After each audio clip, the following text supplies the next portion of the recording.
रश्मि, good afternoon Saumya Singh. हाँ बेटा, आवाज मेरी आ रही है ना सौम्या?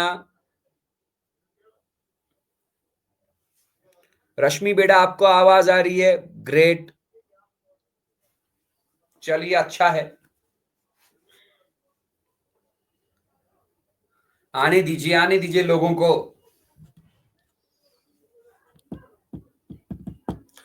तो कल हमने पढ़ा था लाइफ हिस्ट्री किसका? टेनिया सोलियम का। मैंने आपको टेनियसिस, गुड आफ्टरनून ऋतिक रोशन, मैंने आपको टेनियसिस और सिस्टिसर्कोसिस के बारे में डिफरेंस भी बताया था। बहुत इंपॉर्टेंट चीज बताई थी कल। तो आज हम पढ़ेंगे बेटा पोर्क टेपवर्म के बारे में हम कल पढ़े थे। आज हम पढ़ेंगे टेनिया सैजिनेटा के बारे में। टेनिया सैजिनेटा।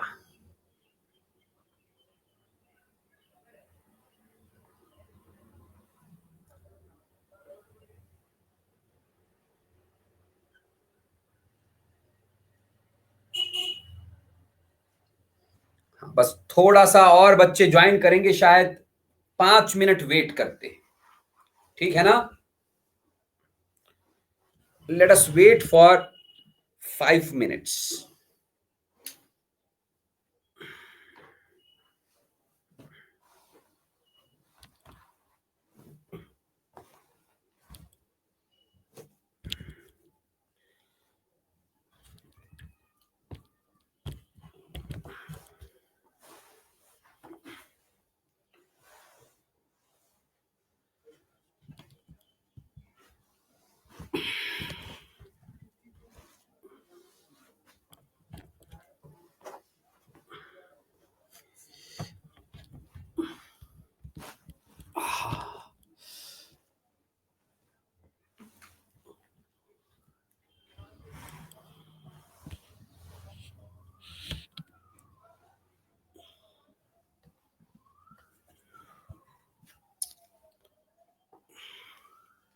ये बंटी लोग कहाँ हैं आज?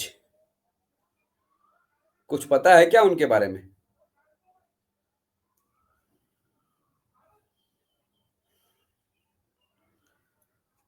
रुको, 5 मिनट वेट करते हैं।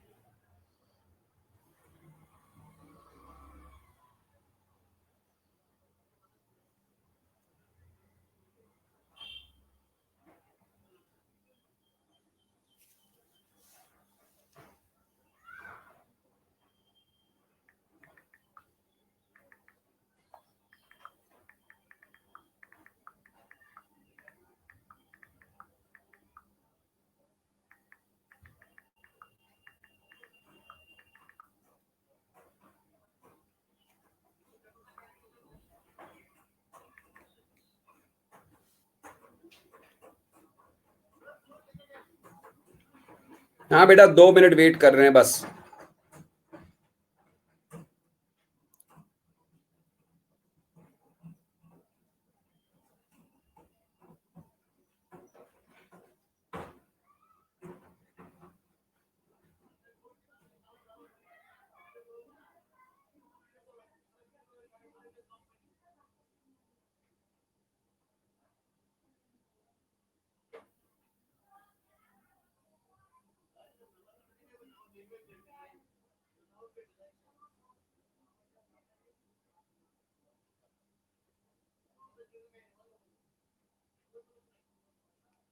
अरे कॉल करने की जरूरत नहीं है, बस मैं 2 मिनट, अब तो एक ही मिनट बचा है। आएगा तो डन, नहीं आएगा तो हम क्लास स्टार्ट कर देते हैं, क्या टेंशन है।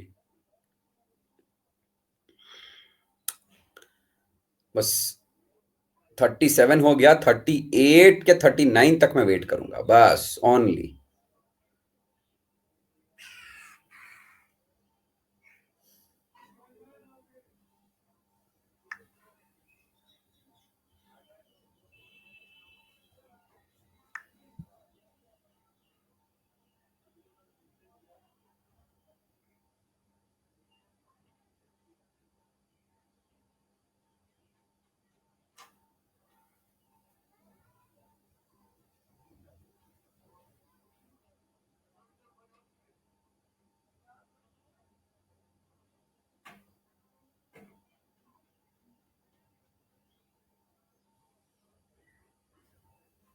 चलो ठीक है, हो गया वेट, बहुत वेट कर लिया हमने। We will start our class. आज हम टेनिया सैजिनेटा के बारे में बताएंगे। टेनिया सैजिनेटा मैं कल वाली क्लास में एग्जाम्पल दे चुका हूं बेटा, जब मैंने क्लासिफिकेशन पढ़ाया था ना। मेरी आवाज तीनों लोग को आ रही है ना? तीनों लोग को आवाज आ रही है? सौम्या बेटा, रश्मि, ऋतिक। हाँ जी। कल मैंने जब पिछली वाली क्लास में क्लासिफिकेशन ऑफ फाइलम प्लैटीहेल्मिन्थीज पढ़ाया था, उसमें मैंने कहा था फाइलम प्लैटीहेल्मिन्थीज को 3 क्लासेस में डिवाइड किया गया है। क्लास ट्रेमेटोडा, क्लास सेस्टोडा और क्लास टर्बलेरिया। और Taenia saginata plus Taenia solium, इन दोनों को हमने रखा था कौन से क्लास में? They are the members of which class? Tell मी।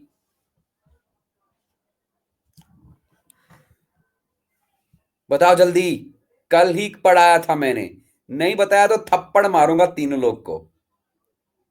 तुम लोग रिवाइज नहीं करते हो शायद।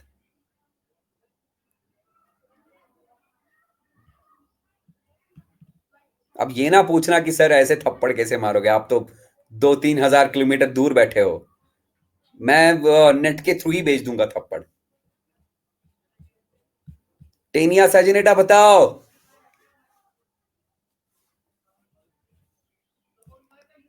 अच्छा, क्लासिफिकेशन याद है ना कल जो मैंने बताया था? जरा मुझे क्लासेस का नाम बताओ। ये लो, कर लो बात।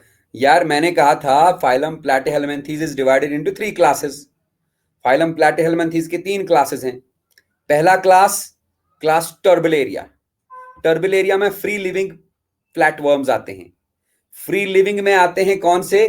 प्लानिरिया। दूसरा मैंने कहा था क्लास ट्रिमेटोडा।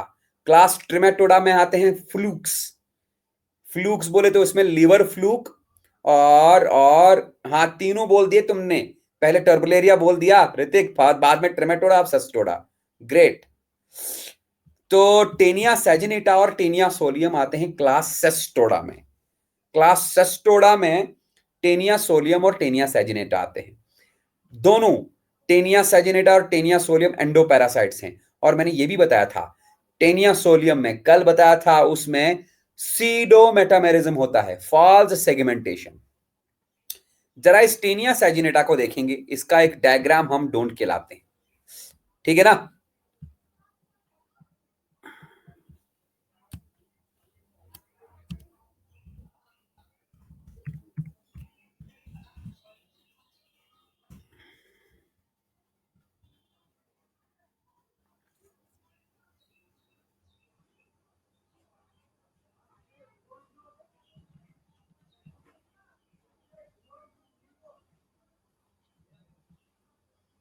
बस 2 मिनट वेट कर लो, मैं एक अच्छा सा डायग्राम ढूंढ के लाता हूं।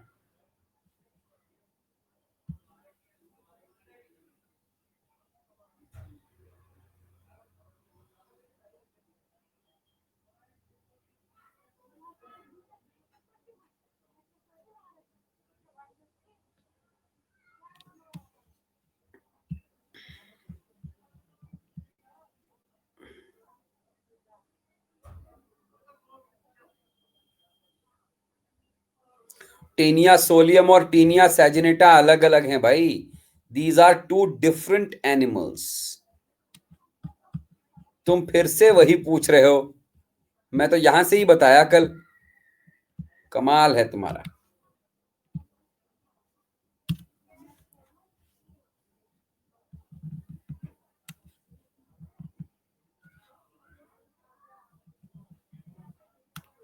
हाँ भाई, डायग्राम सही है ना? ब्लैक एंड व्हाइट ही है लेकिन सही है। देखते जाओ। इसमें वैसे टेनिया सोलियम का भी लाइफ साइकिल दिखाया है, टेनिया सैजिनेटा का भी। सबसे पहले हम बात करेंगे Taenia सैजिनेटा। It is a member of, Taenia solium की तरह ही ये क्या है? Member of class Cestoda of phylum Platyhelminthes, member of class Cestoda of phylum Platyhelminthes। ठीक है, किसके जैसे? Like Taenia solium. दोनों को हम कॉमनली टेप वर्म बोलते हैं, बस फर्क सिर्फ इतना है, टेनिया सोलियम को हम पोर्क टेप वर्म बोलते हैं। तुम लोग घर में रिवाइज नहीं करते हो, इसलिए तुम लोग बार बार सेम सवाल पूछते रहते हो। और टेनिया सेजिनेटा को हम बोलते हैं बीफ टेप वर्म। दोनों अलग अलग हैं।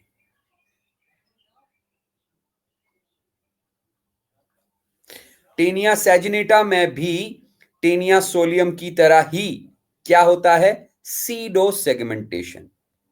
इट also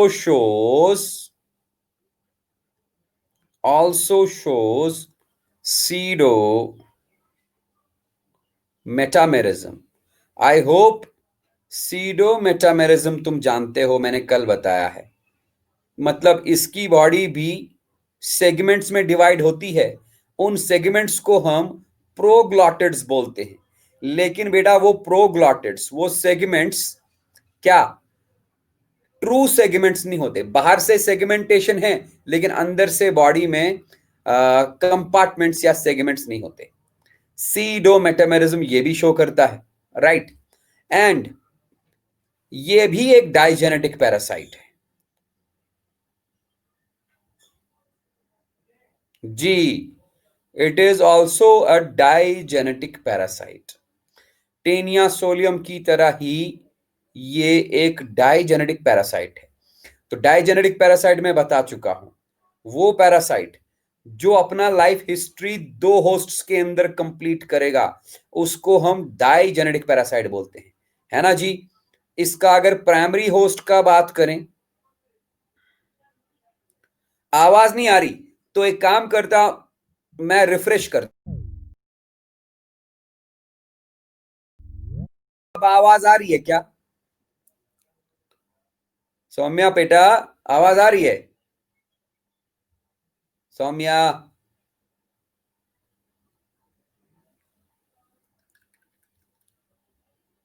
हाँ सौम्या बेटा।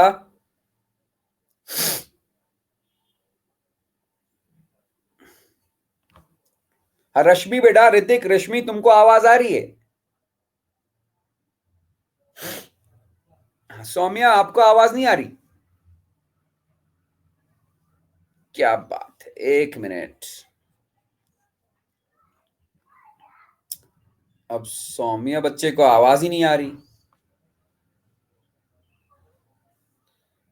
हाँ तुमको क्लियर है, लेकिन सौम्या को नहीं आ रही है। रुको ना।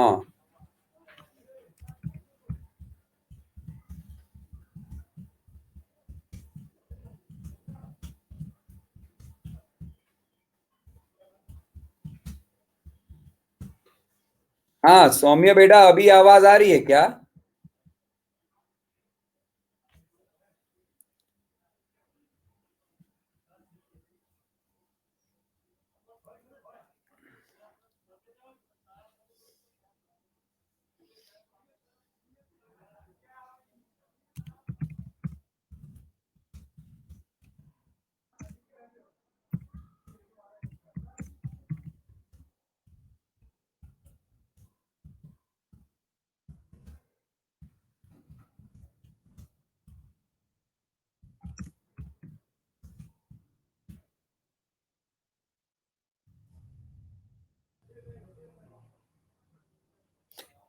एक बार फिर से लॉग आउट करके लॉग इन करके देख लो। बोला बोला मैंने उसको रिफ्रेश करने के लिए।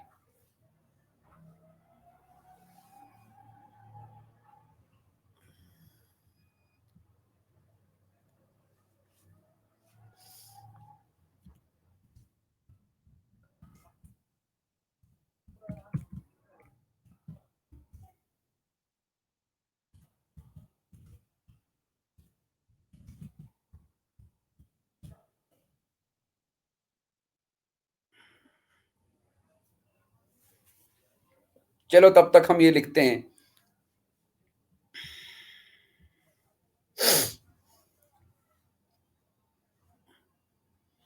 नेटवर्क स्लो है। मैंने कहा कि ये भी टेनिया सोलियम की तरह एक डाइजेनेटिक पैरासाइट है। डाइजेनेटिक पैरासाइट मतलब जिसमें लाइफ साइकिल दो होस्ट में कंप्लीट हो जाएगा। तो प्राइमरी होस्ट, एक होता है प्राइमरी होस्ट। बार बार बोल रहा हूं, फिर से बोलूंगा बेटा, प्राइमरी होस्ट वो वाला होस्ट है जिसमें पैरासाइट का सेक्सुअल रिप्रोडक्शन हो। तो इसमें primary host is the human, और बाद में आएगा इंटरमीडिएट होस्ट। इंटरमीडिएट होस्ट को हम कैरियर बोलते हैं। Intermediate host is also known as a carrier, and intermediate host is the cattle, मतलब गाय या बैल। यहां पर पिग की बात नहीं हो रही।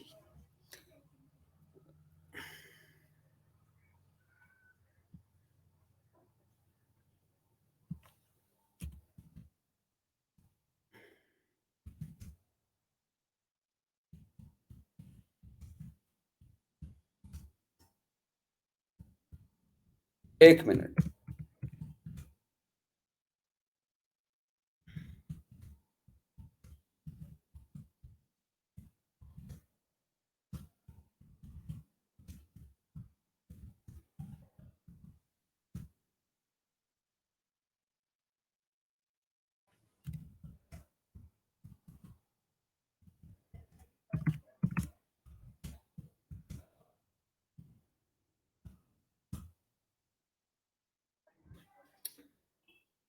रुको, मैं ही रिफ्रेश करके देखता हूं, कुछ जुगाड़ लगा।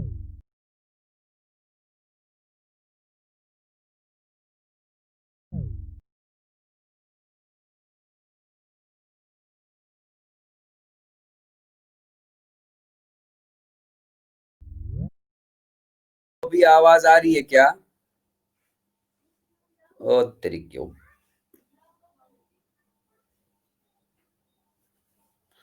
रुको तुम लोग, एक बार, एक मिनट, वो रिफ्रेश कर रही है शायद बच्ची।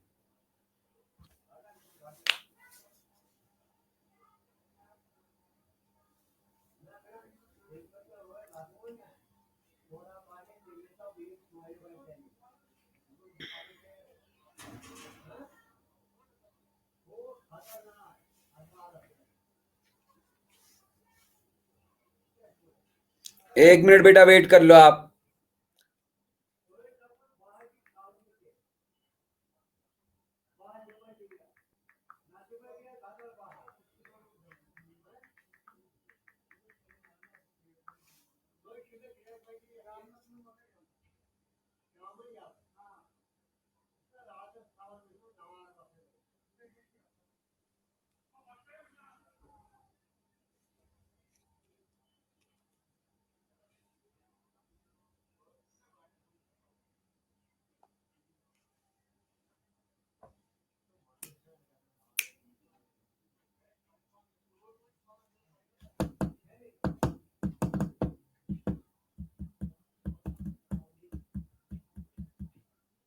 हाँ सौम्या, सौम्या बेटा, अभी आवाज आ रही है?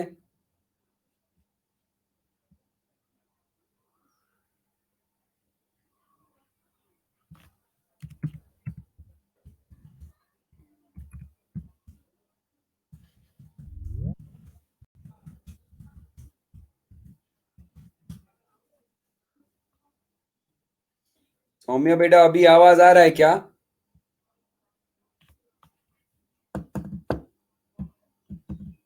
क्या हो गया आज? तो फिर आपका नेटवर्क बहुत स्लो है।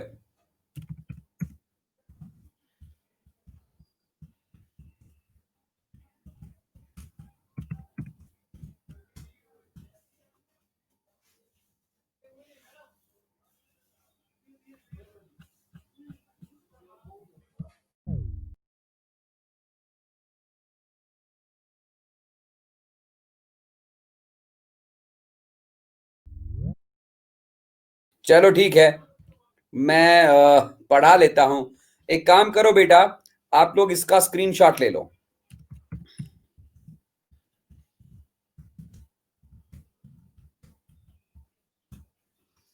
स्क्रीनशॉट ले लो आप लोग।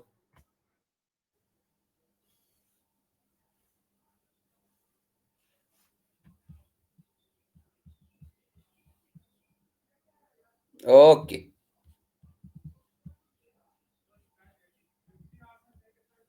फिर से मैं इसी डायग्राम को खींच के लाता हूं।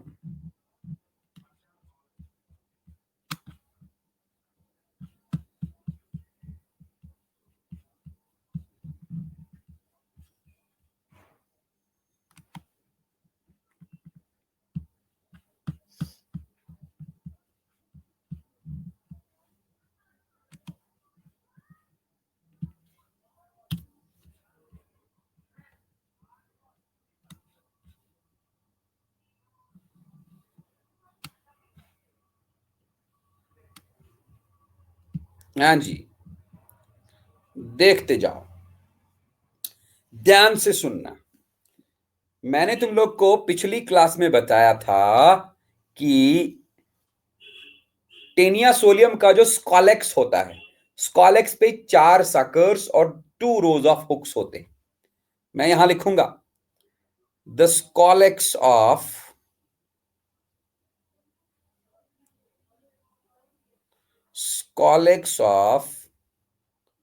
Taenia solium. अगर टेनिया सोलियम का स्कॉलेक्स ड्रा करूं तो टेनिया सोलियम के स्कॉलेक्स पे 4 सकर्स, ये पिछली क्लास में पढ़ा चुका हूं। 4 सकर्स, एक साकर यहां पर आएगा, एक साकर यहां पर आएगा,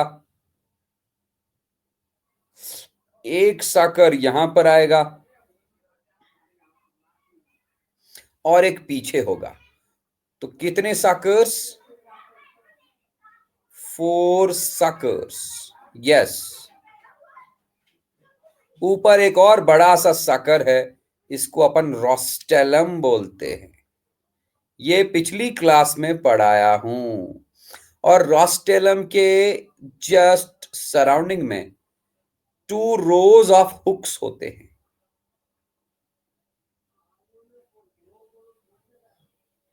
2 rows of hooks. Yes, these are 2 rows of hooks. लेकिन अगर हम स्कॉलेक्स देखेंगे, स्कॉलेक्स ऑफ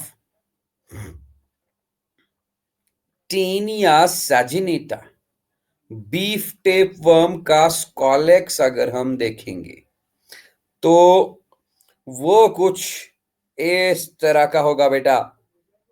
थोड़ा सा डिफरेंस है दोनों के स्कॉलेक्स में। क्या डिफरेंस है आपको पता चल ही जाएगा। Like this,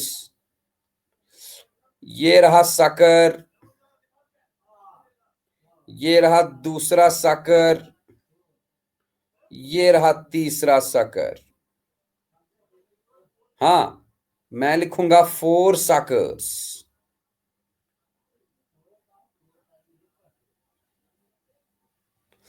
but no hooks. Hooks नहीं होते। रोस्टेलम के बगल में हुक्स नहीं होते। ये डिफरेंस है दोनों के स्कॉलेक्स में। तो टेनिया सोलियम का स्कॉलेक्स जो है उसमें 2 rows of hooks and 4 suckers, but यहां पर टेनिया सैजिनेटा के स्कॉलेक्स में केवल 4 सकर्स है बट नो हुक्स। ये बहुत ही जबरदस्त डिफरेंस है।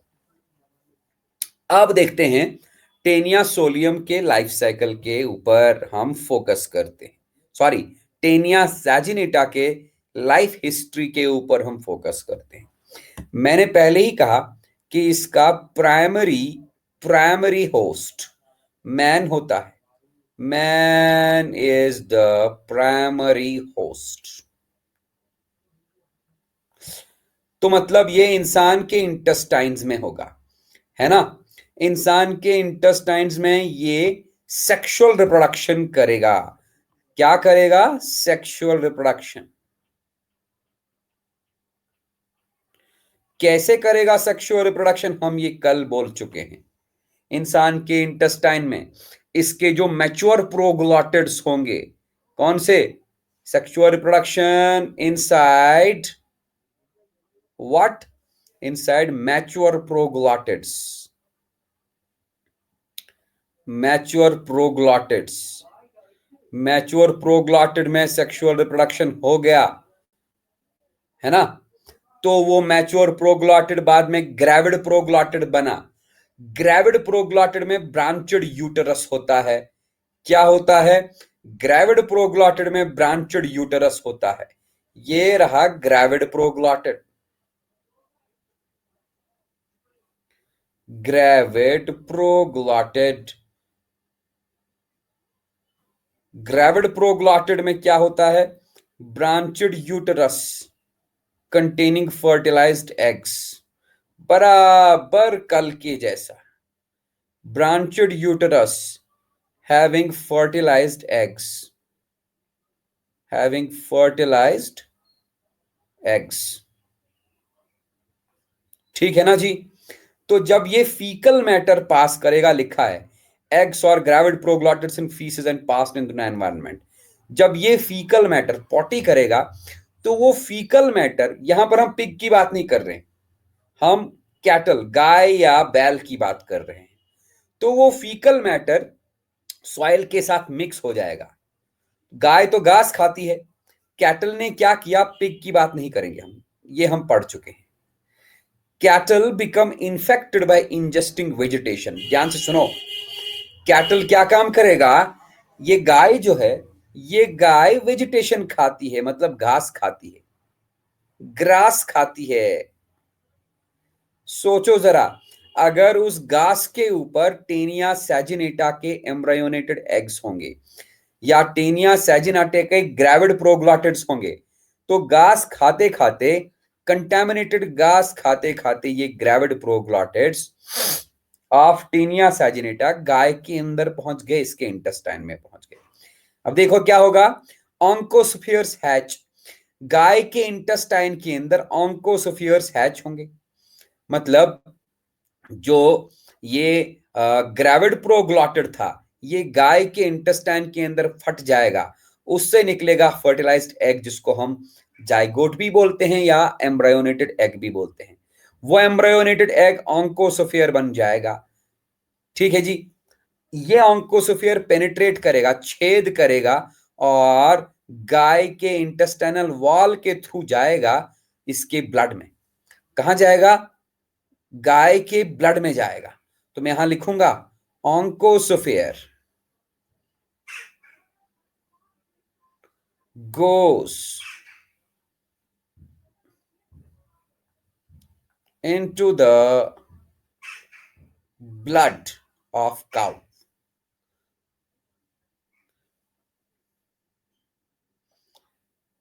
उनमें तो रूमिनेंट्स होते हैं ना, तो होने दो रूमिनेंट, हमको क्या लेना देना है भाई। तो ये गाय ने क्या किया, गाय ने क्या किया, गाय के ब्लड में ये पहुंच गया, कैटल के ब्लड में ऑन्कोस्फियर पहुंच गया।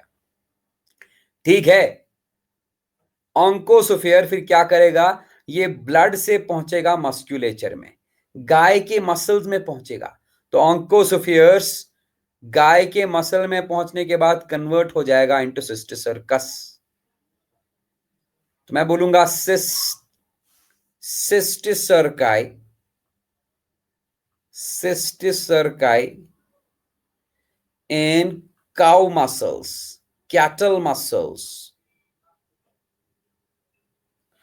हाँ जी। अब बहुत सारे लोग ऐसे भी हैं जो गाय का, बैल का, कैटल का मीट खाते हैं। सोचो जरा, अगर इंसान इस गाय का मीट खाया, कच्चा मीट या अंडर कुक्ड इन्फेक्टेड मीट, तो ये सिस्टर सर्कस वापस इंसान के इंटेस्टाइन में पहुंच गया, और इंटेस्टाइन में पहुंचने के बाद ये कन्वर्ट हो जाएगा इनटू अडल्ट टेनिया सैजिनेटा। बताओ, समझ आया? आसान है, बिल्कुल आसान। अगर बच्चे बच्चे आपको टेनिया सोलियम समझ आ चुका है तो ये भी समझ आएगा। तो एक काम करो, स्क्रीनशॉट ले लो इसका।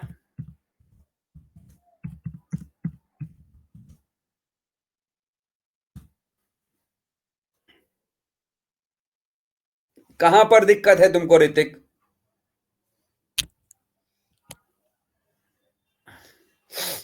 हाँ बता मुझे ऋतिक, कहां पर दिक्कत है?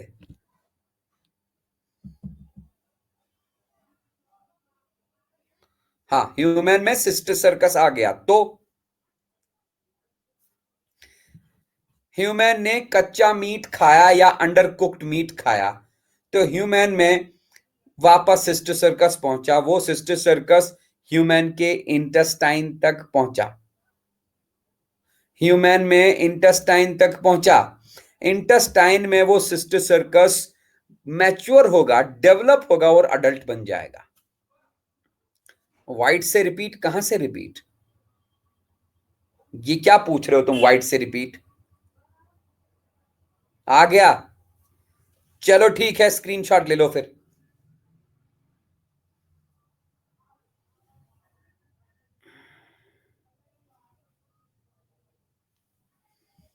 चलते हैं।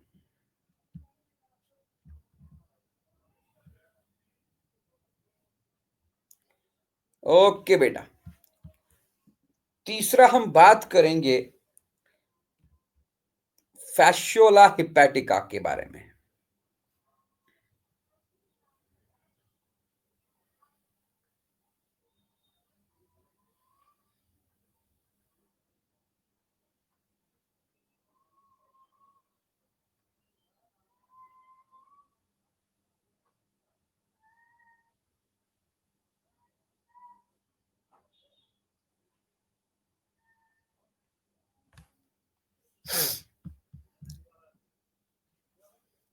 फैशियोला hepatica.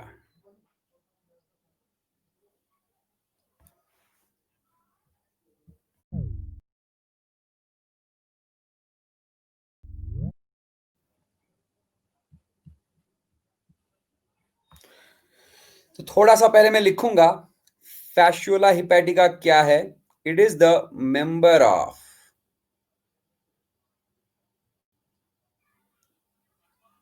Class Trematoda. Member of class Trematoda of phylum प्लैटीहेलमिन्थेस।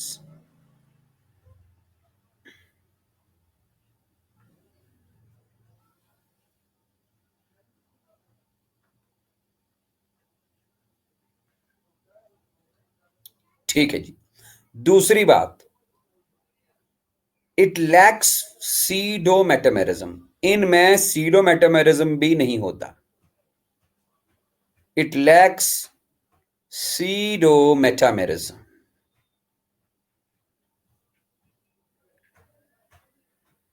That is, इनमें वो फॉल्स सेगमेंटेशन नहीं होता। जैसा टेप वर्म्स में होता है वैसा इनमें नहीं होता। False segmentation is absent.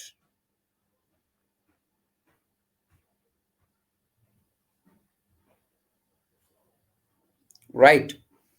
अब कैसा होता है ये, जरा हम देखें। एक डायग्राम खींच के लाते हैं।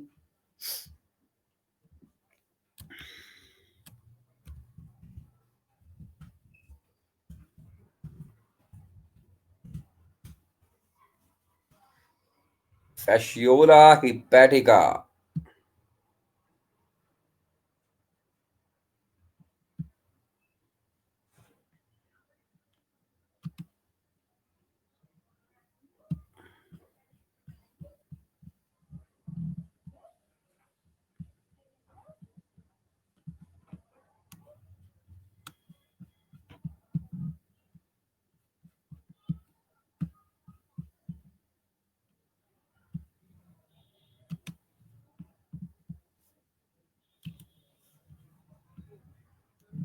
छोटा सा पुन्नू सा डायग्राम लाया हूं। ये देखो भाई, डायग्राम सही से दिखाई दे रहा है?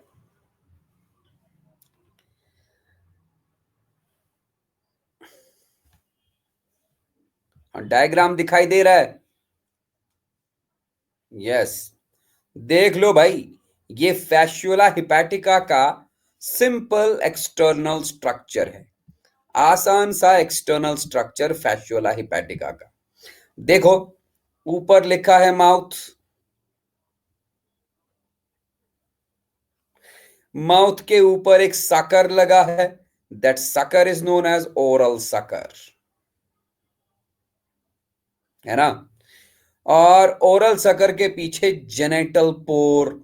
जेनेटल पोर बोले तो सेक्सुअल पोर। सेक्सुअल पोर का मतलब है पोर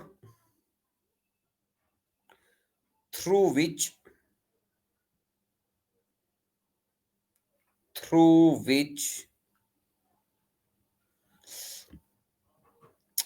fertilized eggs come out.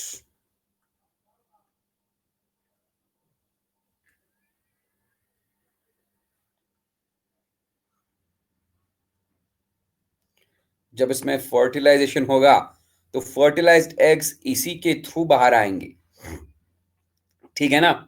और जेनेटल पोर के पीछे आपको मिलेगा एक और सकर।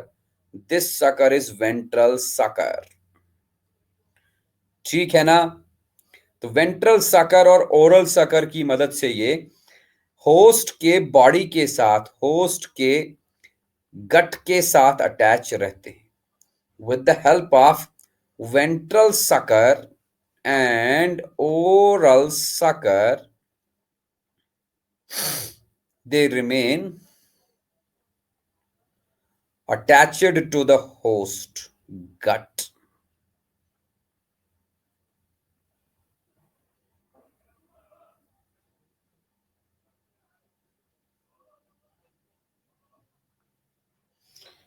एक और डायग्राम में ढूंढ के लाऊंगा।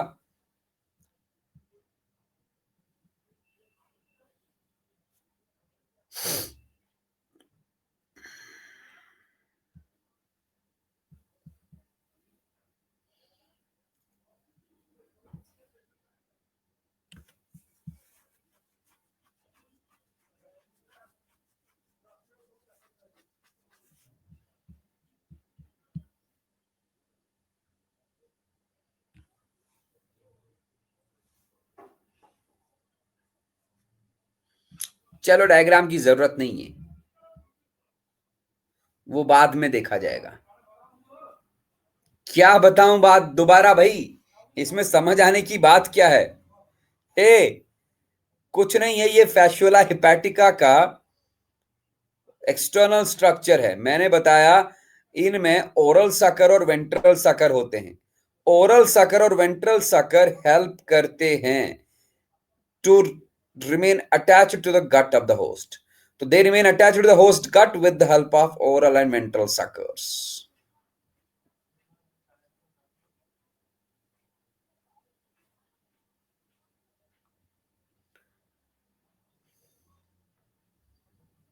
Oral and ventral suckers. अब सही है? सही है ना? आगे देखो भाई, ये भी एक डाइजेनेटिक पैरासाइट है। जेनाइटल पोर। भाई जेनाइटल पोर मतलब सेक्सुअल पोर। अरे भाई देखो, अगर हम ह्यूमन मेल की बात करेंगे, ध्यान से सुनना, मेल की बात करेंगे ह्यूमंस में, तो मेल्स में पेनिस के आगे एक छोटा सा पोर होता है। उस पोर से स्पर्म्स बाहर आते हैं, तो वो बना जेनाइटल पोर। अगर फीमेल्स की बात करें तो फीमेल्स में एक पोर होता है, उस पोर को हम वजाइना बोलते हैं। वजाइना से सेमेन मेल अपना सेमिन वजाइना से ही फीमेल रिप्रोडक्टिव सिस्टम के अंदर डालता है। तो फीमेल्स में वजाइना जेनेटल पोर बना, ह्यूमन मेल्स में पेनिस के आगे जो छेद है, पोर है, वो बना जेनेटल पोर। जेनेटल पोर का मतलब जो पोर सेक्सुअल रिप्रोडक्शन में मदद करेगा। अब मैंने यहां पर क्यों लिखा pore through which fertilized eggs come out? क्योंकि इनमें दोनों मेल सेक्स और फीमेल सेक्स ऑर्गन्स एक ही एनिमल के अंदर होंगे। तो सेल्फ फर्टिलाइजेशन होगा, क्रॉस फर्टिलाइजेशन होगा, वो अलग बात है। उस पोर से, इसी पोर के थ्रू मेल सेक्स ऑर्गन अपना क्या बोलते हैं, मेल सेक्स ऑर्गन अपना गैमीट बाहर निकालेगा, और इसी पोर के थ्रू वो गैमीट अंदर भी जा सकता है अगर क्रॉस पॉलिनेशन, अगर क्रॉस फर्टिलाइजेशन हुआ तो। और इसी पोर के थ्रू फर्टिलाइज्ड एग्स भी बाहर आते हैं। जेनेटल पोर और सेक्सुअल पोर समझ आया ना? वो वाला पोर जिस पोर से गैमीट्स बाहर आते हैं, जिस पोर से फर्टिलाइज्ड एग्स बाहर आते हैं। ठीक है ना? हाँ, तो मैं क्या बोलूं कि फैशुला हिपैटिका को हम कॉमनली बोलते हैं liver fluke. It is commonly known as liver fluke. And इतना ही नहीं, it is a digenetic parasite. Again, ये एक डाइजेनेटिक पैरासाइट है। मैं बार बार वही बोल रहा हूं, डाइजेनेटिक पैरासाइट एक ऐसा पैरासाइट जिसका लाइफ साइकिल दो होस्ट्स में कंप्लीट हो जाएगा। Life cycle completed in two hosts.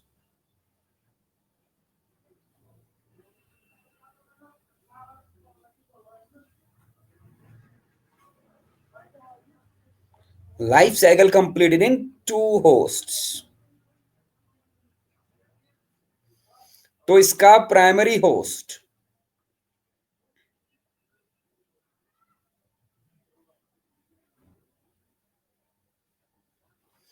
Primary host is कौन सा?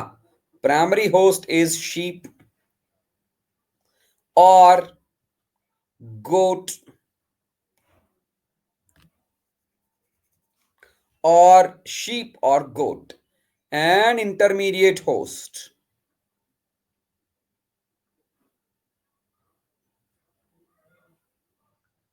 इंटरमीडिएट होस्ट को हम कैरियर भी बोलते हैं। बार बार बोल चुका, इसका intermediate host is a fresh water snail.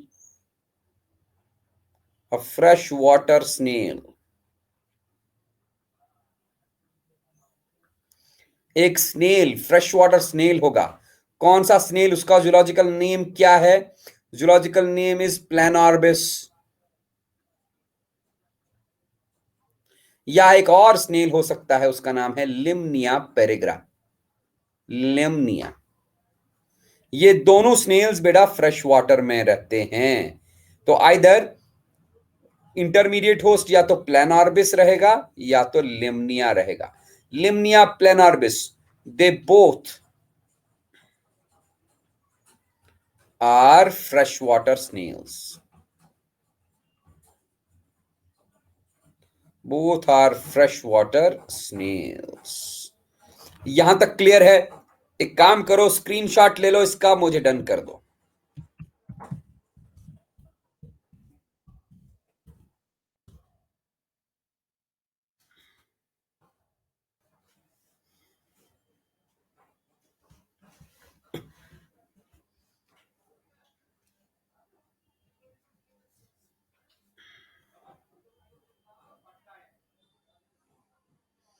हाँ ऋतिक, स्क्रीनशॉट ले लो। सौम्या, स्क्रीनशॉट।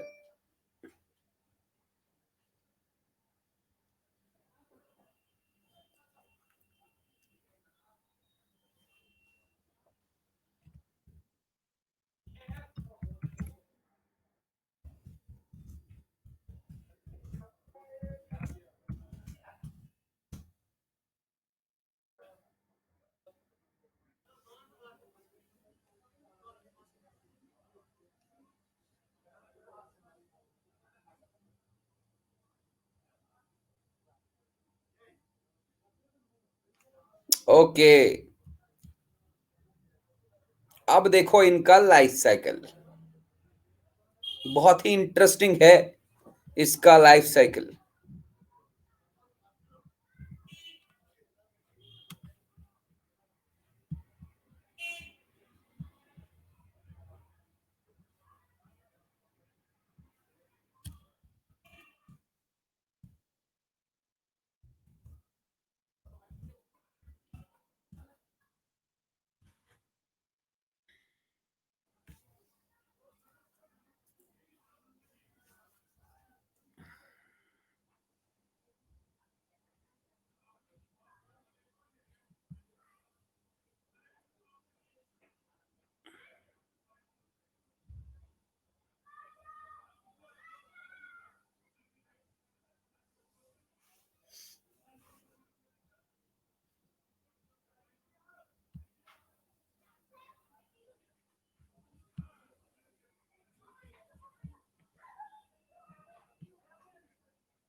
हाँ जी, डायग्राम सही है ना? डायग्राम सही है ना? अरे कहाँ यार, यही हूं, कहाँ जाऊंगा, क्लास है यार, तो देखते जाओ।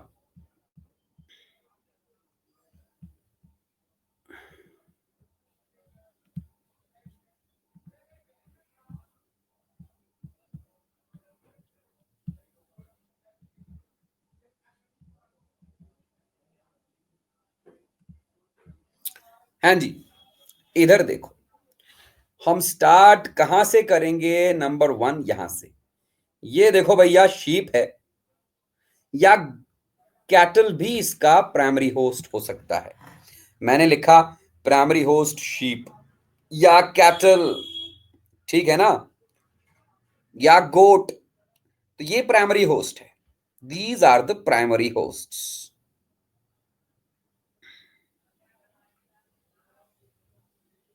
प्राइमरी होस्ट, तो प्राइमरी होस्ट के अंदर फैशुला हिपैटिका का क्या हुआ? Sexual reproduction. प्राइमरी होस्ट के अंदर सेक्सुअल रिप्रोडक्शन हुआ। सेक्सुअल रिप्रोडक्शन होने के बाद इस फैशुला हिपैटिका ने अनएम्ब्रायोटेड एम्ब्रायोनेटेड एग्स फीकल मैटर के साथ पास किए। ध्यान से सुनना, वहां पर एम्ब्रायोनेटेड एग्स थे। यहां पर सिंपल सी बात है, शीप ने, प्राइमरी होस्ट ने अनएम्ब्रायोनेटेड एग्स फीकल मैटर के साथ पास किया। आप सिंपली लिख सकते हो फीकल मैटर के साथ जाइगोट्स पास हो गए। ये जाइगोट्स, ये अनएम्ब्रायोनेटेड एग्स, ये पानी के अंदर आएंगे। एग्स बिकम अन, पानी के अंदर आने के बाद, अब आप सोचोगे सर पानी के अंदर कैसे आएंगे? फीकल मैटर पास किया, मान लो बारिश हुई या कहीं से पानी आया, पानी ने उस फीकल मैटर को, बारिश के पानी ने उस फीकल मैटर को वाटर बॉडी के अंदर लाया। वाटर बॉडी में ये एग्स ना एम्ब्रायोनेटेड बन जाते हैं। अभी तक अनएम्ब्रायोनेटेड थे, अब ये बन गए एम्ब्रायोनेटेड एग्स। फ्लश करने से भाई, लेकिन भाई ये ह्यूमन थोड़ी है फ्लश, ये फीकल मैटर किसका है भाई? शीप का फीकल मैटर है। शीप का फीकल मैटर, उसको फ्लश कैसे करोगे भाई? यहां पर human, human is not a primary host, human host नहीं है। मैंने कहा बारिश के पानी से या किसी और पानी से ये जाइगोट्स ना एम्ब्रायोनेटेड एग्स में कन्वर्ट हो जाएंगे। मतलब इन एग्स के ऊपर एक कवरिंग सा आएगा, ये देखो कवरिंग सा आ गया, इन जाइगोट्स के ऊपर कवरिंग आ गया, तो बन गए एम्ब्रियोनेटेड एग्स। पानी के अंदर एम्ब्रियोनेटेड एग्स हैं। थोड़ा बहुत डेवलपमेंट हुआ तो ये एम्ब्रियोनेटेड एग्स लार्वल स्टेज में कन्वर्ट हो गए। उस लार्वा का नाम माइरासीडियम। तो ये लार्वा है, कौन सा लार्वा? Miracidium larva.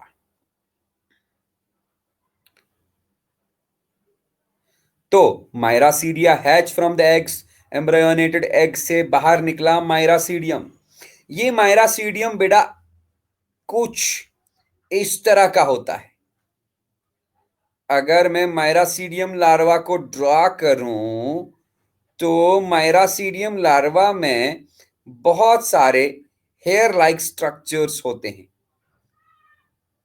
ये हेयर लाइक स्ट्रक्चर्स क्या होते हैं? ये सीलिया होते हैं, हेयर लाइक स्ट्रक्चर्स। ये इन्हीं हेयर लाइक स्ट्रक्चर से स्विम कर सकता है। Miracidium larva is a free swimming larva. ये माइरासीडियम है, माइरासीडियम लार्वा। ये क्या है भाई? ये एक फ्री स्विमिंग लार्वा है। फ्री स्विमिंग क्यों? क्योंकि इसके बॉडी के ऊपर बहुत सारे हेयर लाइक स्ट्रक्चर्स है, ये इन्हीं की वजह से स्विम किया। स्विम करते करते मान लो इसको एक स्नेल मिला। ये स्नेल है, कौन सा स्नेल? प्लेनॉर्बिस भी हो सकती है या लिम्निया भी हो सकती है। एम्ब्रियोनेटेड सेट के बाद से, एम्ब्रियोनेटेड एग के बाद से, एम्ब्रियोनेटेड एग से माइरासीडियम लार्वा निकला। ये है ना माइरासीडियम लार्वा। एम्ब्रियोनेटेड एग से माइरासीडियम लार्वा निकला। माइरासीडियम लार्वा फ्री स्विमिंग लार्वा है। ये स्विम करते करते पानी में, मान लो इसको एक स्नेल मिल गया, तो ये माइरासीडिया स्नेल की बॉडी के अंदर घुस जाएगा। लिखा है माइरासीडियम पेनिट्रेट्स। पेनिट्रेट्स मतलब घुस जाएगा स्नेल की बॉडी में। तो स्नेल ही तो है इसका क्या? Intermediate host. अब देखो स्नेल की बॉडी में तीन चीजें होंगी। पहले तो ये माइरासीडियम लार्वा एक और लार्वा में कन्वर्ट होगा। उस लार्वा का नाम स्पोरोसिस्ट। स्पोरोसिस्ट लार्वा में और डेवलपमेंट होगी, ये तीसरे लार्वा में कन्वर्ट होगा। उस लार्वा का नाम रेडिया लार्वा, और रेडिया लार्वा चौथे लार्वा में कन्वर्ट हुआ। इस लार्वा का नाम सर्केरिया लार्वा। मैं क्या बोलूं? पहले था miracidium larva inside snail's body, inside snail's body, snail की बॉडी के अंदर what happens? Miracidium larva gets converted into sporocyst larva.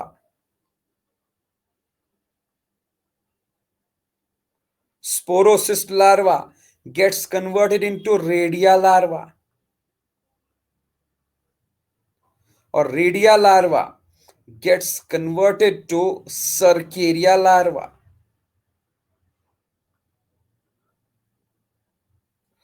तो स्नेल की बॉडी में जब माइरासीडियम घुस गया तो माइरासीडियम स्नेल की बॉडी में कन्वर्ट हो जाएगा। माइरासीडियम स्नेल की बॉडी में घुस गया, स्नेल की बॉडी में इसका धीरे धीरे डेवलपमेंट होगा। So this is the snail's body. Snail body के अंदर ये चीजें होंगी। क्या होगा स्नेल की बॉडी के अंदर? सबसे पहले माइरासीडियम से बनेगा स्पोरोसिस्ट लार्वा। स्पोरोसिस्ट लार्वा के बाद इससे बनेगा रेडिया लार्वा। रेडिया लार्वा के बाद बनेगा सर्केरिया लार्वा। अब आवाज आ रही है? Very good. मैं रिपीट कर रहा हूं बेटा, मैं रिपीट कर रहा हूं क्योंकि आपको आवाज आ रही। मैंने कहा लाइफ साइकिल फैस्युला हिपैटिका का। फैस्युला हिपैटिका एक डाइजेनेटिक पैरासाइट है बेटा। डाइजेनेटिक पैरासाइट मतलब जिसका लाइफ साइकिल दो होस्ट्स में कन्वर्ट होगा, कंप्लीट होगा। तो फैस्युला हिपैटिका का पहला होस्ट, प्राइमरी होस्ट जो है, प्राइमरी होस्ट फैस्युला हिपैटिका का कौन सा है? द प्राइमरी होस्ट इज, हाँ जी, प्राइमरी होस्ट इसका शीप है। फैशुला हिपैटिका का प्राइमरी होस्ट शीप है, या कैटल भी हो सकता है, या गोट भी हो सकता है। तो प्राइमरी होस्ट मतलब इसके अंदर फैशुला हिपैटिका अडल्ट ऑलरेडी है। उस अडल्ट का बेटा सेक्सुअल रिप्रोडक्शन हो गया शीप के अंदर, या कैटल के अंदर, या गोट के अंदर।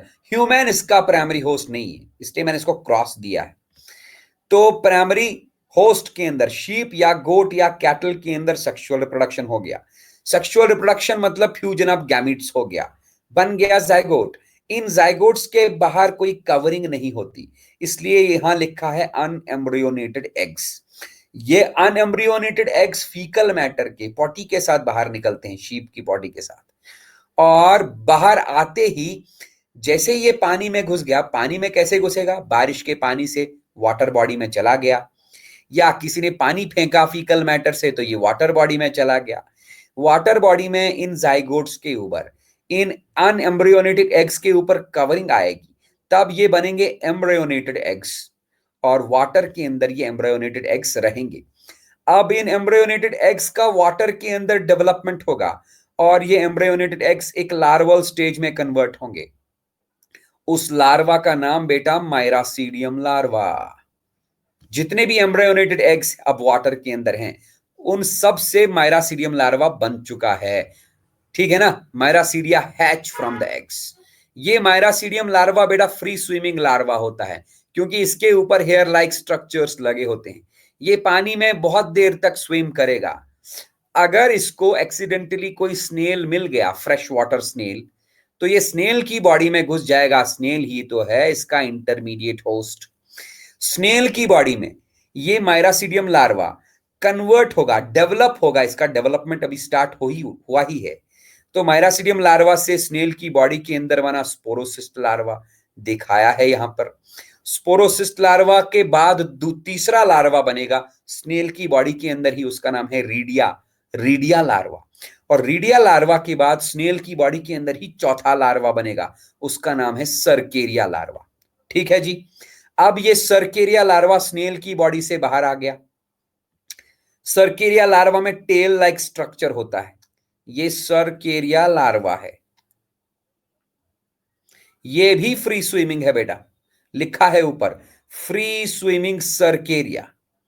इसमें टेल होती है, ये भी फ्री स्विमिंग होता है।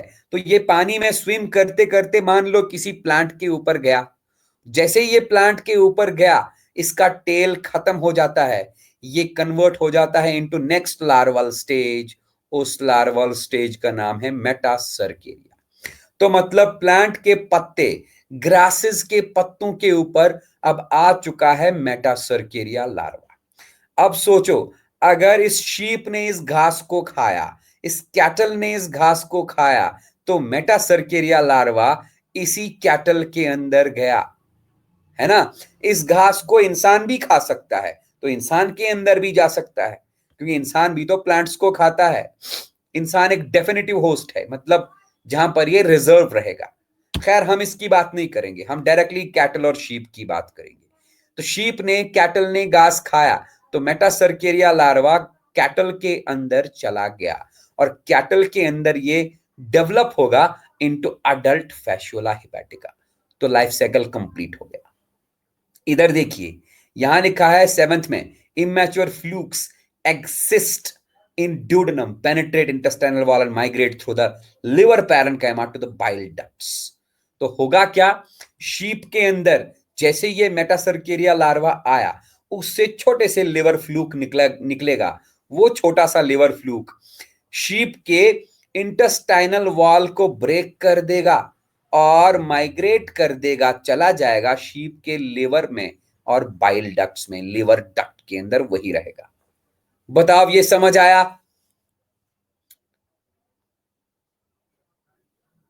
हाँ जी बेटा, इसमें कोई दिक्कत?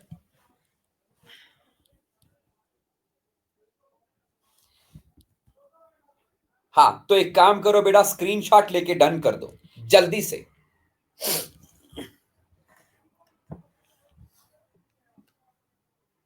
Very good.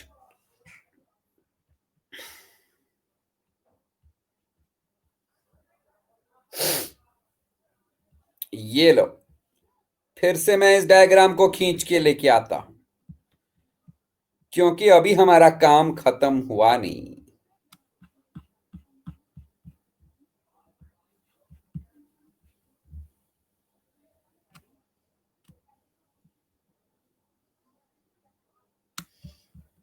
हाँ जी, तो देखते जाओ मैं क्या लिखने वाला हूं।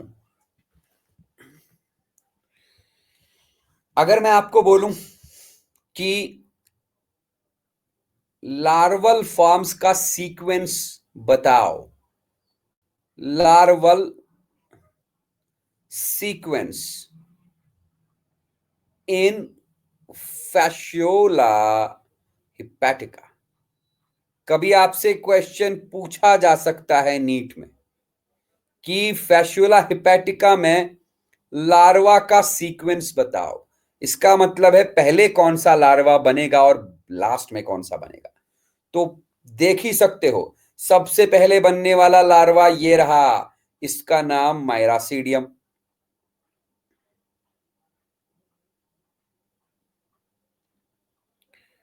माइरासीडियम से कौन सा लार्वा बनेगा स्नेल की बॉडी में। माइरासीडियम के बाद बनेगा स्पोरोसिस्ट।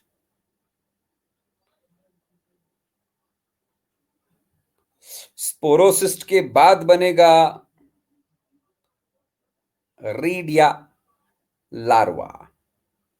रेडिया लार्वा के बाद बनेगा सर्केरिया लार्वा। सर्केरिया लार्वा के बाद बनेगा metacercaria. Meta cercaria.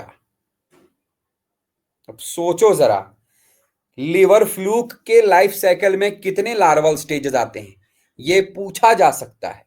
How many larval stages are involve in the life cycle of liver fluke? 5 larval stages. इन लार्वल स्टेजेस की सीक्वेंस क्या है, आपको ये सीक्वेंस याद रखनी है। पहले miracidium, then sporocyst, redia, cercaria, metacercaria. ठीक है ना जी।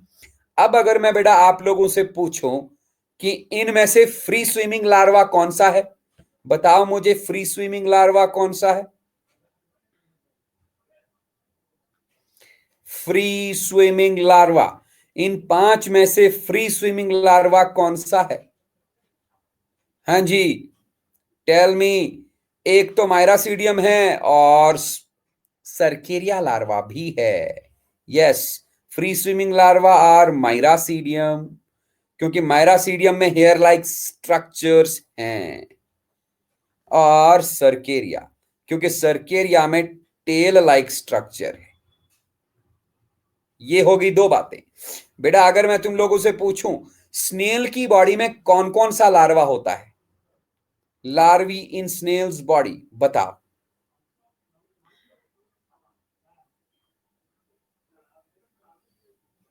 स्नेल की बॉडी में कौन कौन सा लार्वा होता है? टेल मी, कौन बोलेगा?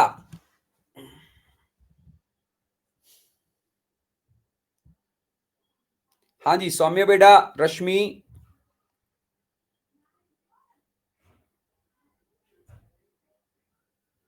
अबे सिस्ट सर्का यहां पर कैसे आया? क्या बोल रहे हो? स्नेल की बॉडी में सिस्टिक सर्कस कहां से आया? सिस्टिक सर्कस सिस्टिक सर्कस तो टेप वर्म में होते हैं। देखो, स्नेल की बॉडी में तो ये एक 3 होते हैं, स्पोरोसिस्ट, रेडिया और सर्केरिया। लेकिन ये 3 तभी बनेंगे जब माइरासीडियम स्नेल की बॉडी में गया। देखो, माइरासीडियम स्नेल की बॉडी में गया तो मतलब माइरासीडियम भी स्नेल की बॉडी में है। फिर माइरासीडियम से बना स्पोरोसिस्ट,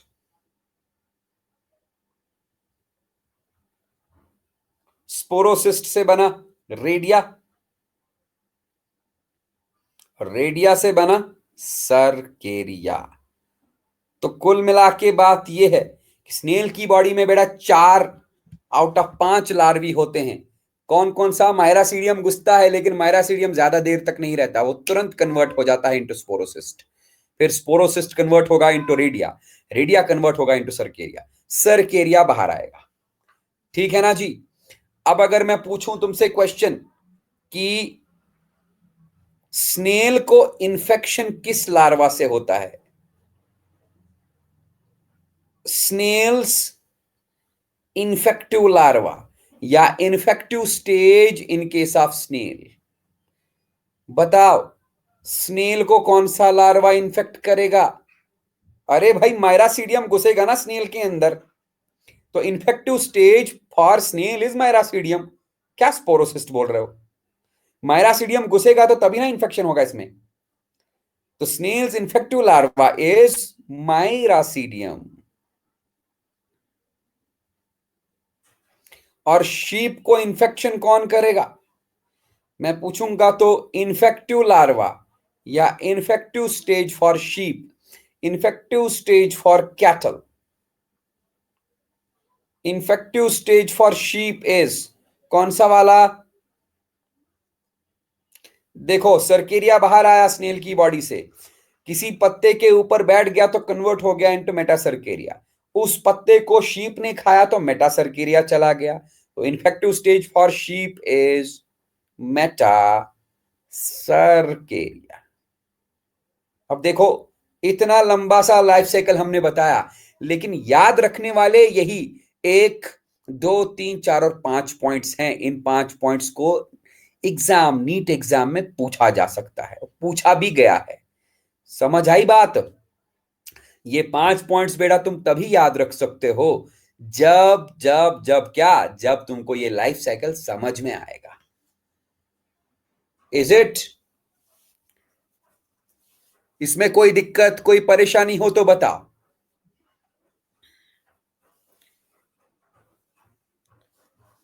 नहीं है ना? ग्रेट। तो स्क्रीनशॉट लेके डन कर दो।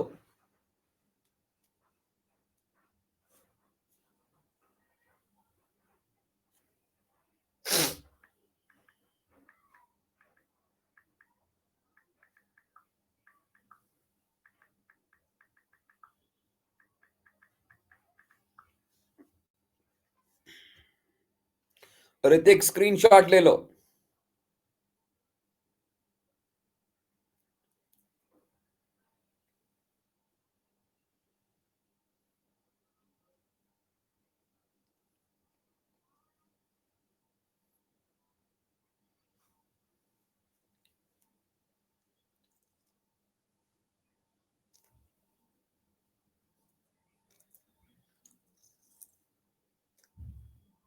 ओके,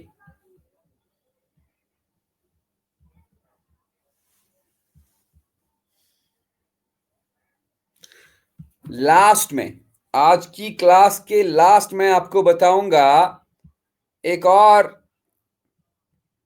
एनिमल के बारे में, इसी फाइलम प्लैटीहेल्मिन्थेस के एक और मेंबर के बारे में।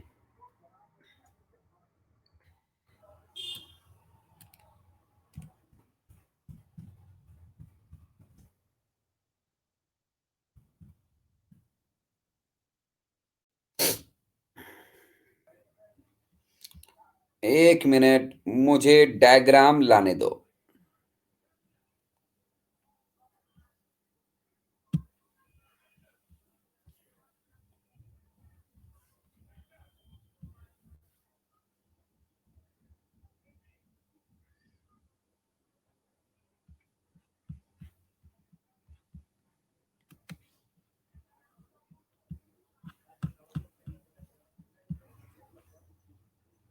हाँ जी, आज इसको फिनिश कर ही दूंगा। बहुत टाइम खाया इसने, 2 क्लासेस खाए। It will be finished today.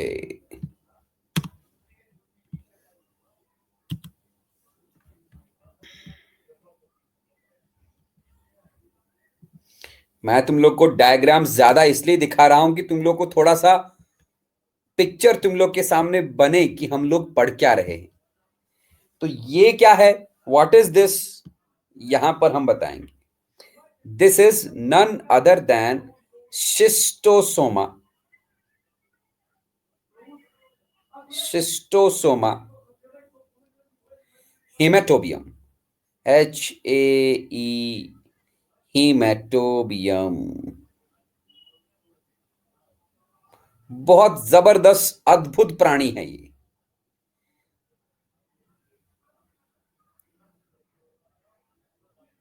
Schistosoma हेमेटोबियम।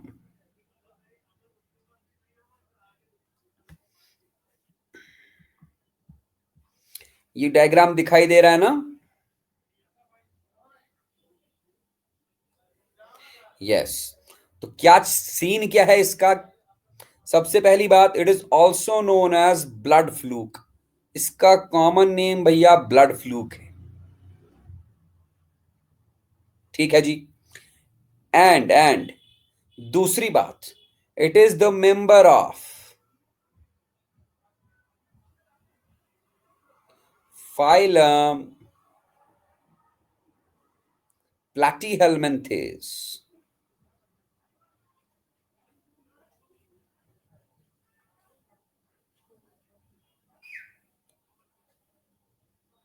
Class Platyhelminthes के कौन से क्लास में आएगा? क्लास ट्रिमेटोडा।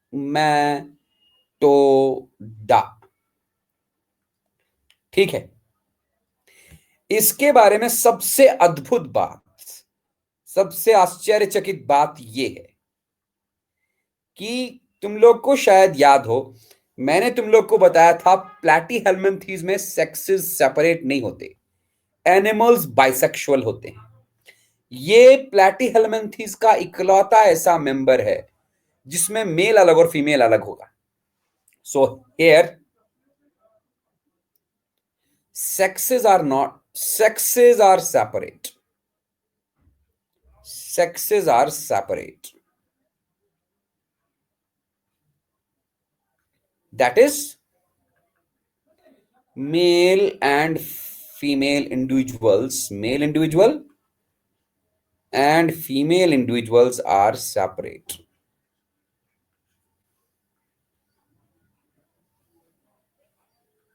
अलग अलग से मेल और फीमेल इंडिविजुअल होगा।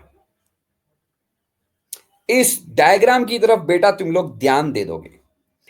अगर मैं इस डायग्राम को ध्यान से देखूं तो ये बाहर वाला जो बड़ा वाला है, दिस लिखा है, this is the male body है। इस मेल के ऊपर, इस मेल बॉडी के ऊपर एक नाली सी होती है। उस नाली को हम गायनेकोफोरिक कनाल बोलते हैं। लिखा है भाई गायनेकोफोरिक कनाल। और इसी गायनेकोफोरिक कनाल में फीमेल बॉडी, फीमेल एनिमल रहती है। तो ये रहा फीमेल, लिखा है। तुम लोग इस डायग्राम को ध्यान से देखो। Gynaecophoric canal of the male harbours the female individual. बताओ ये कहानी समझ आ रही है क्या? गायनेकोफोरिक कनाल तुमको दिखाई दे रहा है? जो पिंक वाला एनिमल है ये मेल है। इस पिंक वाले मेल एनिमल की बॉडी के ऊपर एक कनाल है, एक नाली है। उस कनाल को बेटा गायनेकोफोरिक कनाल बोलते हैं। उसी नाली में, उसी गायनेकोफोरिक कनाल में ये अपने पार्टनर, अपने फीमेल को छुपा के रखता है। फीमेल इसका गायनेकोफोरिक कनाल में ही रहता है। राइट। ये इसका दूसरा अद्भुत फीचर। मैं लिखूं, male has a longitudinal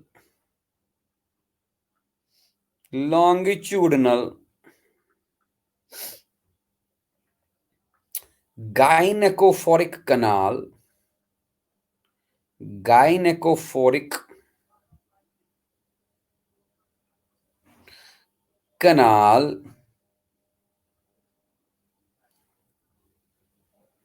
on its body in which female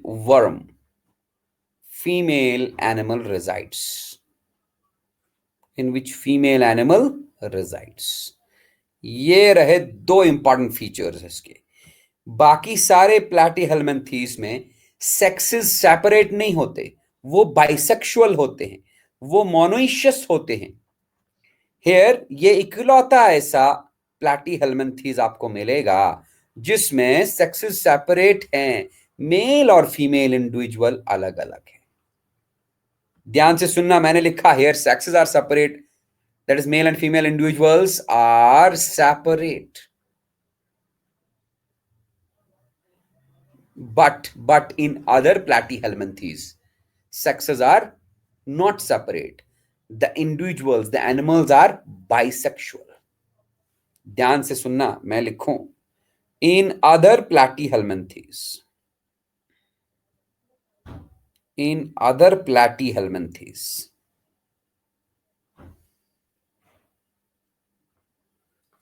sexes are not separate, sexes are not separate. तुम लोग ने टेनिया सोलियम को देखा, उसमें male sex organ female sex organ एक ही इंडिविजुअल में थे।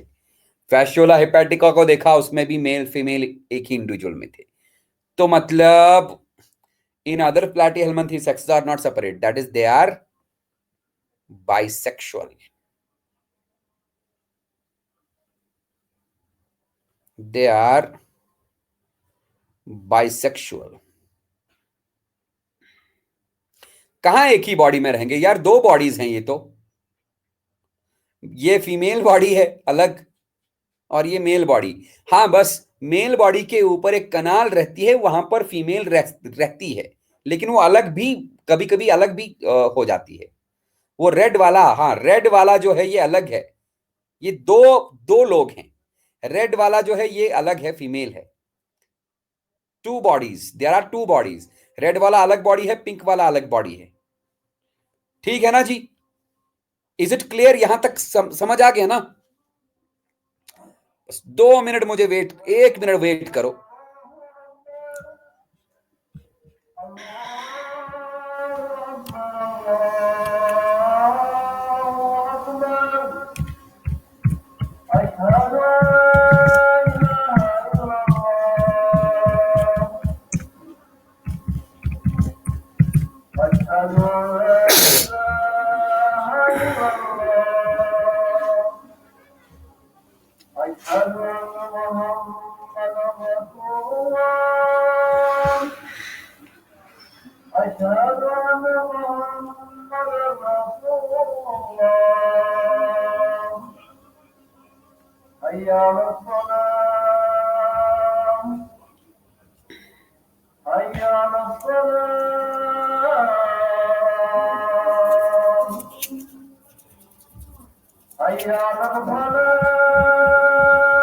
एक काम करो बेटा, आप लोग इसका स्क्रीनशॉट ले लो, मुझे डन कर दो जल्दी,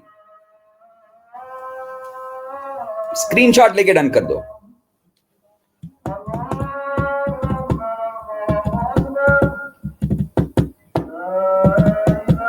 रश्मि,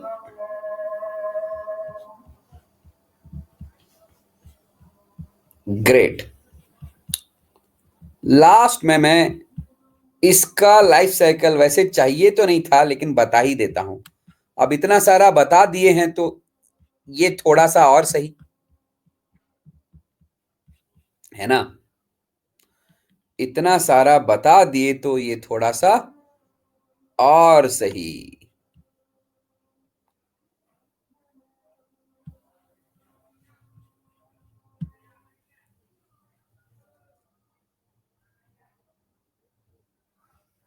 अच्छा सा डायग्राम मिल नहीं रहा यार।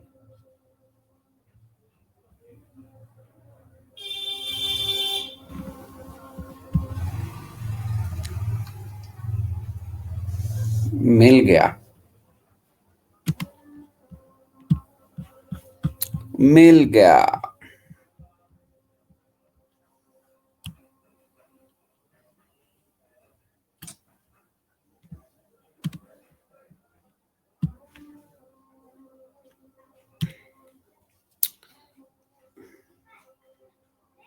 एक मिनट, भूल ही गया था कुछ।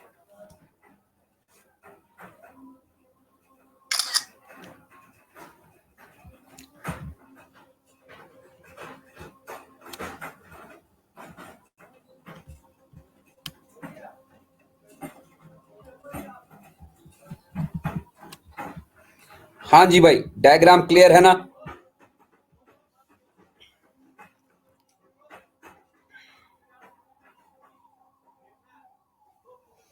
नोट्स की बात जब आएगी तब मिलेगा, टेंशन काहे ले रहे हो?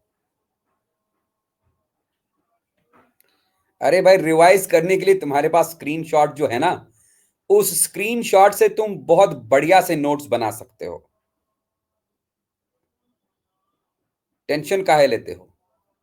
देखो, अगेन, शिस्टोसोमा का लाइफ साइकिल क्या कह रहा है? दो होस्ट हैं। ये रहा ह्यूमन होस्ट। बहुत बढ़िया बेटा, नोट्स अगर आपका बन गया है तो आप रिवाइज करना स्टार्ट कर दो। इधर देखो, पहले ये कंप्लीट करो, बाद में नोट्स की बात करते हैं। अगेन दो होस्ट्स हैं यहां पर। ह्यूमन बेटा वही ह्यूमन प्राइमरी होस्ट बनेगा, और स्नेल क्या बनेगा? Intermediate host. मतलब लाइफ साइकिल इसका भी क्या है? डाइजेनेटिक पैरासाइट है ये क्या है? Digenetic parasite. जल्दी जल्दी आप, तुम लोगों को डाइजेनेटिक पता चल गया होगा। डाइजेनेटिक पैरासाइट है तो मतलब दो होस्ट हैं। प्राइमरी होस्ट, ये रहा primary host. Primary host is the human, snail is the intermediate host. जी, अब ह्यूमन के अंदर मेल ने स्पर्म्स रिलीज किए, मेल सिस्टोसोमा ने।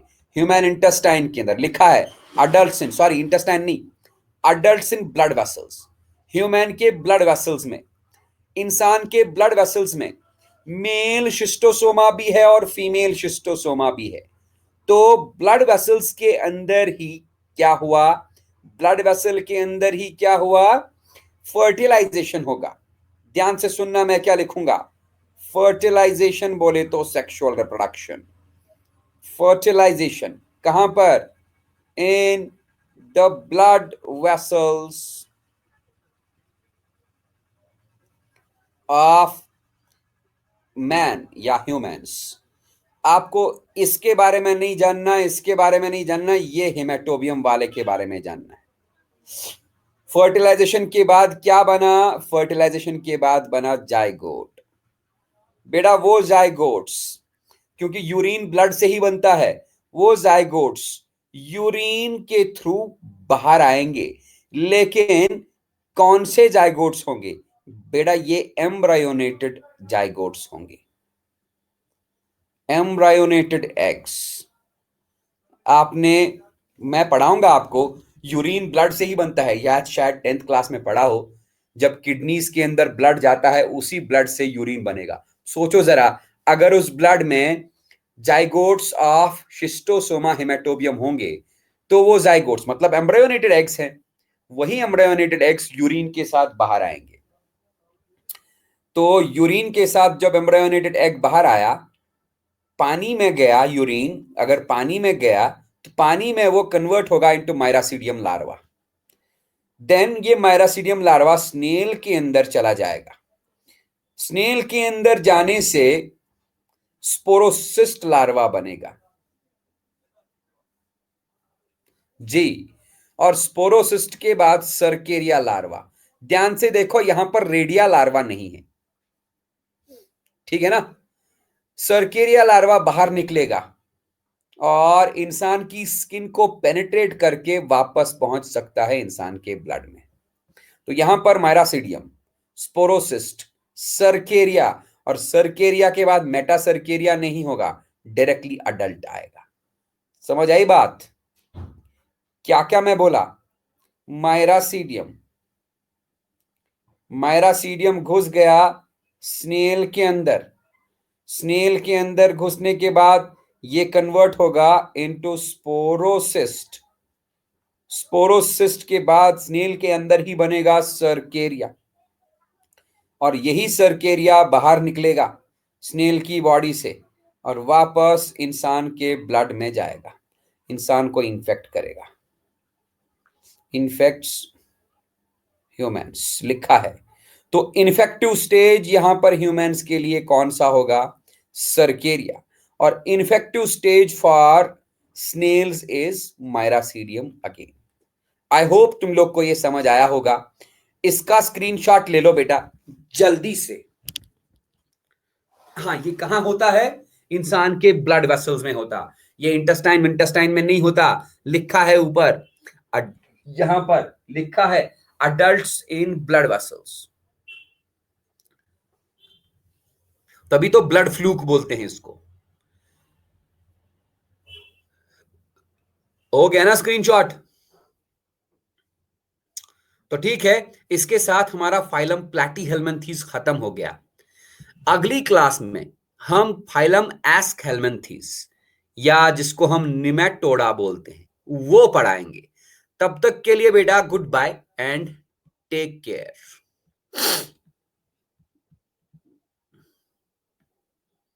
ओके बेटा, बाय।